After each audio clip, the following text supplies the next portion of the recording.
Good afternoon and welcome to this debate presented by the City Club of Cleveland for the Democratic nomination to the United States Senator from Ohio. I am Barbara Danforth and the President and CEO of the YWCA of Greater Cleveland. But of equal importance, I am privileged to serve as a member of the Board of Directors of the City Club of Cleveland. The City Club has an impressive heritage of hosting debates for public offices.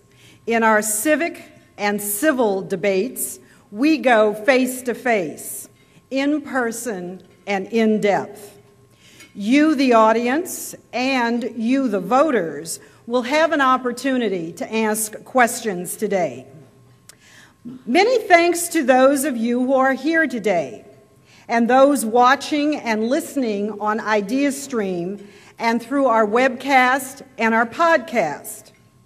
Now, I suspect that the next 60 minutes are going to go very rapidly, and so let's proceed. We are delighted to have as our moderator for today's debate Tom Barris, TV3's distinguished senior political correspondent. Tom?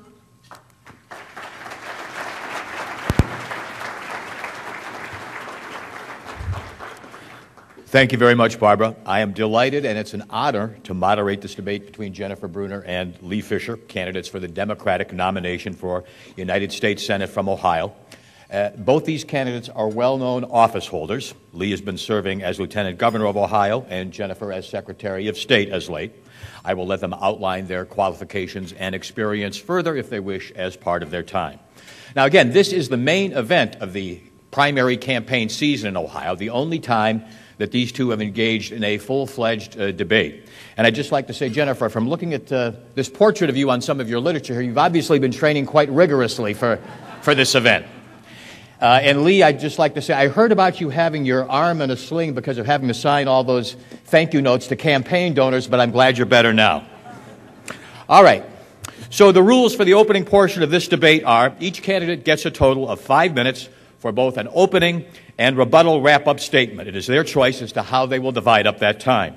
Again, we will hear from each candidate twice during this segment, opening statements from each, then rebuttals by each, with a total time limit between the two of 5 minutes. After these opening remarks, we will have questions from two stellar journalists, Reggie Fields, Columbus Bureau Chief for the Plain Dealer, and Karen Kassler, Bureau Chief for the State House News Bureau. In the second part of the program, we will have questions from both the audience and our reporter panelists, and finally, each candidate will ask a question of their opponent. That should be good. We are very pleased to welcome all you here today, this politically savvy audience. I know many of you support one or the other of these candidates, except for that Portman table in back there. But anyway, excessive celebration, cheering, jeering will be discouraged, may be deducted from your candidate's time. Now, the order of presentation was determined by a drawing a few minutes ago, and Mr. Fisher will present first.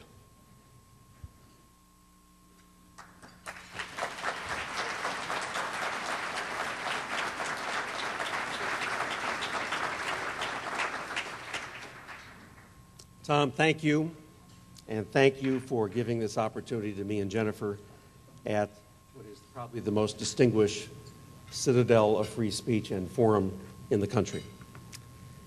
I am running for the United States Senate because Ohioans deserve someone who has been on the ground in every corner of our state, working to save and to create jobs.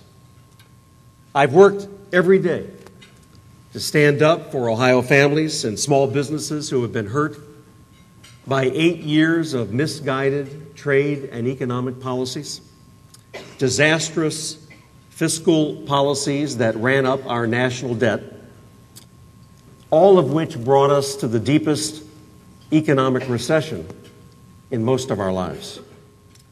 I will not stand by at this critical moment in the lives of our children and our families and our state and our nation, which is why I'm running for the U.S. Senate. Right now, Ohioans are losing their homes, their health care, their jobs, through no fault of their own. For years, Washington's policies have worked against Ohioans, giving tax breaks to companies to ship their jobs overseas, bailing out banks but shortchanging small businesses who have paid their bills on time, and partisanship and obstructionism placed above the needs of Ohio's middle-class families. That's wrong. And I want to bring some Ohio values and common sense to the U.S. Senate.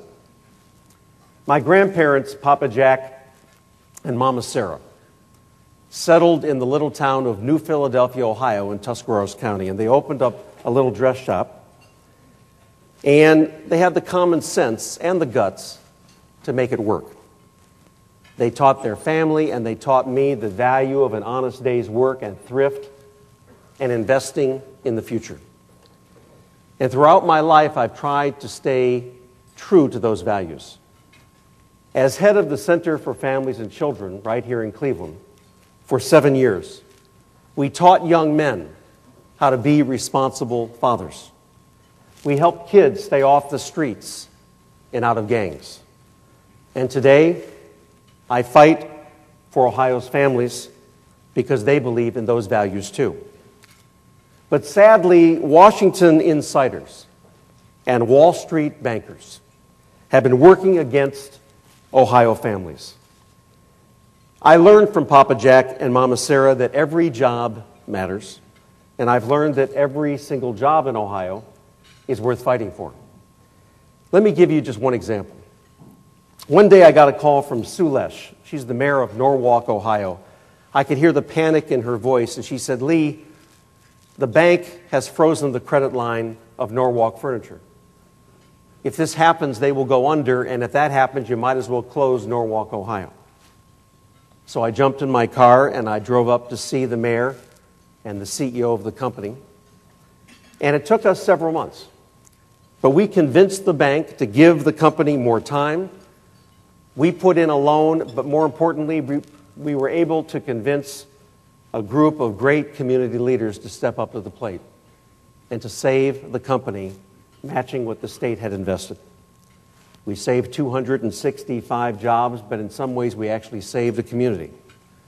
And there's stories like that all around Ohio, whether it's Alcoa here in Cleveland or Bridgestone Firestone and Goodyear in Akron, Ford Brook Park Engine Plant right here in Cleveland, or GM Lordstown in Youngstown.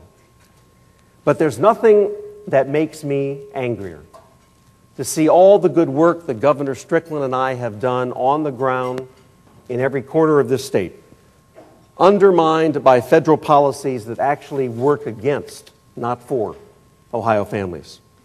I've learned that the state can do all the right things, but if the federal government is giving tax breaks to companies to ship jobs overseas and bailing out Wall Street while small business struggle, Ohio workers and families are left behind.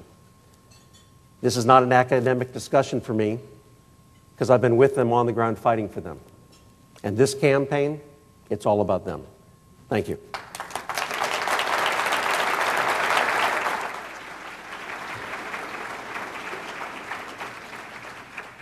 All right, thank you, Mr. Fisher. Now we will have opening remarks from Ms. Brunner. Thank you. Thank you to the City Club for the opportunity to speak with you today, for holding this very important forum, and for having a room that's big enough to hold all these very interested people. I'm not here today to tell you about what's wrong with Washington. I'm not here today to give you a lot of negative messages. The reason I'm running for the United States Senate is because I love my state. I am very grateful for the opportunities that I've had to serve, starting at age 21 working in the Ohio Senate, and then later on working for Secretary of State Sherrod Brown. And after that, going through law school, having a private practice that I started out of the corner of my bedroom, that later my husband joined. I had the opportunity to serve as a member of the Franklin County Board of Elections, and also to serve as a Franklin County Common Pleas Court judge. It's at that point in time when I started our county's first adult felony drug court that I really got what public service meant.